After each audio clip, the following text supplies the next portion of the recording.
Voilà, on se retrouve tout de suite sur la première machine qui est la mortaiseuse à mèche. Comme vous pourrez le voir ici, elle possède des mèches. C'est une machine et c'est sûrement la mortaiseuse la plus facile dans les réglages, peut-être pas la plus précise. Ici, vous avez un petit capot de protection qui est rétractable pour permettre au chariot d'avancer. Donc sur cette machine-là, la pièce est fixe et c'est le chariot ici qui va se déplacer d'avant en arrière. Pour régler la machine, alors la première chose à faire, c'est que vous devez tracer la mortaise en question. Une fois que votre mortaise est tracée, vous allez aligner visuellement. Le premier réglage à faire, c'est peut-être celui de la hauteur. Alors pour régler la hauteur, ici vous avez des plaquettes sur la mèche. Il faut mettre ces plaquettes verticalement, c'est-à-dire que le point le plus haut doit se trouver en haut et le point le plus bas en bas. De cette manière-là, vous allez pouvoir régler la hauteur. Contrairement, tout à l'heure, on va régler la largeur, on va le mettre plutôt horizontalement. De cette manière-là, on aura le point le plus à droite et le point le plus à gauche. Là, ce qui nous intéresse, c'est le point le plus haut et le plus bas. Donc un point très important. Ici, vous avez un pressoir. Donc venez bien embuter. Ici, vous avez des petites butées, d'accord? Venez bien embuter contre le guide qui est là. Vous mettez un tout petit peu de marge au-dessus, vous serrez ici la manivelle et vous allez venir presser avec l'excentrique ici. De cette manière-là, votre pièce ne bouge plus. Une fois que votre pièce ne bouge plus, ici, vous allez pouvoir régler la hauteur de la machine. Donc pour régler la hauteur de la machine, il vous suffira simplement de dévisser la petite vis ici. Une fois qu'elle est dévissée, vous voyez que le chariot monte ou descend. Donc dans le sens des aiguilles d'une montre, il monte, et dans le sens inverse des aiguilles d'une montre, il descend. Un petit moyen, si vous avez du mal avec les horloges, c'est simplement de vous imaginer un bouchon, par exemple, de bouteille d'eau. Quand vous vissez le bouchon de bouteille d'eau, la machine monte, et quand vous dévissez le bouchon de la bouteille d'eau, la machine descend. Et là, vous allez approcher, vous avez vu que j'ai approché mon outil au maximum de la pièce, d'accord? Toujours bien vérifier que vous êtes perpendiculaire avec les plaquettes de la mèche. Et là, on va régler à l'œil par rapport à mon tracé, que je sois le plus juste possible. Donc là, je suis bon en haut, en bas, je bloque la position et j'ai réglé la hauteur de ma machine. Vous voyez que c'est très simple. Ensuite, on va régler la largeur de la machine. La largeur de la machine, elle se règle ici. Vous avez deux petites manivelles et ces deux petites manivelles vont venir en butée. La butée, elle est là au milieu. Donc là, vous voyez que j'ai un grand déplacement. Donc si je mets mes butées collées à la partie fixe du milieu, vous voyez que je ne peux plus bouger. Par contre, ce qui est intéressant, c'est justement qu'on puisse la mettre tout au long de mon guide. D'accord? Donc là, je vais régler, pour commencer, le point gauche. Là, je vous rappelle que cette fois-ci, pour régler le point gauche, il faut mettre l'outil à l'horizontale. En tout cas, les plaquettes doivent être à gauche et à droite. De cette manière-là, vous avez le point le plus à gauche et le point le plus à droite de l'outil. Toujours la même méthode, vous vous rapprochez. Donc pour aligner le côté gauche de ma mortaise, gauche en regardant ma pièce, ça va être la butée de droite qu'il va falloir venir mettre en appui sur le réglage statique. De cette manière-là, vous voyez qu'à chaque fois que je reviens dessus, ça bloquera avec la butée là. Donc là, je suis bien réglé. Donc je vous rappelle que pour régler, là, comme on a dit, pour la largeur, il faut le mettre à l'horizontale. Et maintenant, je vais faire le côté droit. Le côté droit, c'est pareil, je vais aligner correctement le côté droit que je vais venir bloquer avec la butée de gauche.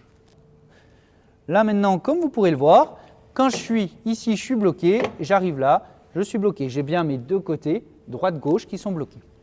Donc j'ai réglé la largeur, la hauteur de mon outil. Le dernier paramètre que j'ai à régler, c'est la profondeur. Donc la profondeur, ce que je vous conseille pour avoir une approche, c'est de venir au point 0. Quand je dis au point 0, c'est de venir toucher légèrement la pièce avec l'outil. Une fois que l'outil touche la pièce, vous allez ici régler le point 0. Donc hop, je viens toucher légèrement la pièce.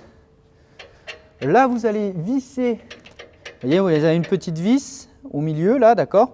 Un petit ergot. Et là, vous avez 3 rondelles, on va dire, qui se baladent.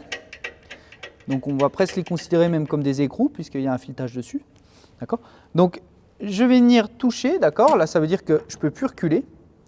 Et à partir de ce point-là, eh ben, vous allez calculer environ, vous pouvez prendre un réglet, la profondeur souhaitée. Donc, moi, j'ai besoin d'une profondeur de 30. Donc, je vais régler mes petites vis. Alors, une petite remarque ici, vous avez 2 vis, hein, d'accord? Il faut en dévisser une première pour pouvoir bouger, et après, vous allez verrouiller avec la deuxième. Hop, je vais régler ici une largeur de 30 de mon ergot là à mon écrou ici. Une fois que vous êtes à 30, vous allez pouvoir verrouiller en bloquant les 2 écrous. Et là, je peux libérer ma profondeur. D'accord? De cette manière, je peux reculer. Ça ne sert à rien de mettre la rondelle tout au fond parce que vous allez reculer dans le vide. Donc, prévoyez-vous environ, on va dire, 3-4 cm de recul pour changer la pièce. Et bien, maintenant, vous allez pouvoir vérifier. Donc, ici, nous, on a mis un panneau en dessous. C'est une petite astuce qui vous permet de savoir où est le point 0. Je vais vous montrer tout de suite. Ici, grâce à mon panneau, je sais que mon point 0, il est ici.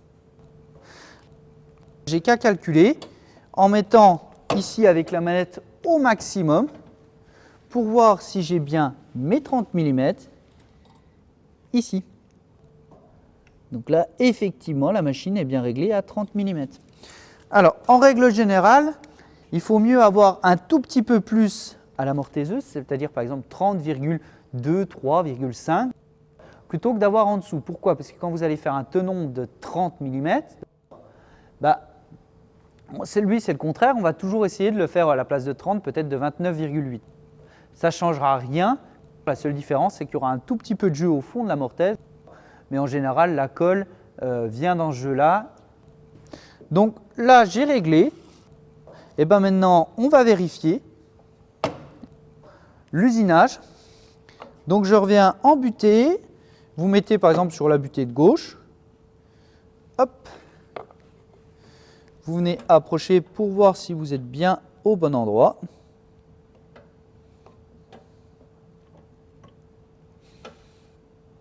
Voilà. Vous remettez en place ici votre pressoir. Vous remettez en place alors la sécurité. Voilà. Une fois que la sécurité est mise en place, on va usiner. Alors, port des lunettes obligatoire, casque anti-bruit. N'oubliez pas d'ouvrir la trappe d'aspiration. Je vais lancer l'aspiration, je reviens tout de suite. Voilà, j'ai mis l'aspiration. Alors, pour les besoins de la vidéo et pour vous montrer l'usinage, j'ai enlevé juste le carter de protection. Donc, mettez bien le carter quand vous usinez. Moi, c'est simplement pour vous montrer ici, avec les gestes correspondants, les actions que ça donne à la machine. D'accord ? Donc, pour mettre en route la machine, ça se situe ici. Donc, vous avez un arrêt général. Alors, reculez toujours votre machine avant de la lancer. Une fois que votre machine est en route, d'accord, vous allez approcher votre machine. D'accord ? Voilà. Donc c'est avec le chariot là, vous avez vu que j'avance et je recule. Vous retirez la mèche et vous allez vous déplacer un petit peu. Vous allez recommencer la même opération en faisant le trou. D'accord ? Vous redégagez, vous refaites.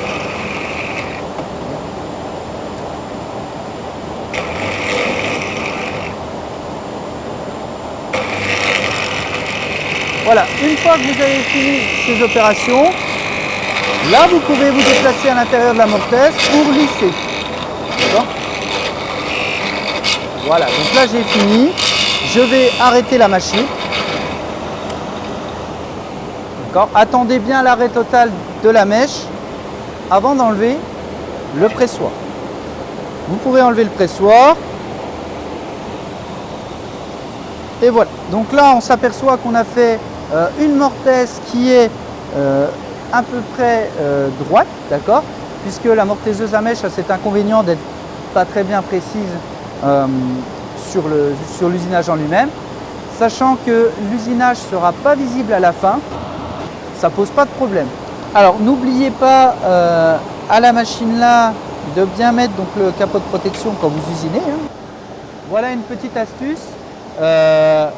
Quand vous avez votre usinage qui est correct, d'accord, c'est-à-dire qui est fini, qui est bien usiné, que vous êtes satisfait des réglages, ne bougez pas la cale au-dessus avec la pièce, maintenez-la en position et simplement avec une petite chute de bois, vous voyez, moi j'ai pris une chute de bois, vous allez venir appuyer ici contre votre pièce et vous allez venir mettre la butée. Hop. De cette manière-là, à chaque fois, il vous suffira simplement de mettre la cale, de venir en butée contre, serrer et vous aurez toujours votre mortaise au même endroit. J'espère que la vidéo vous a plu. Si elle vous a plu, n'hésitez pas à aimer la vidéo, à vous abonner à la chaîne et n'hésitez pas à laisser des commentaires juste en dessous.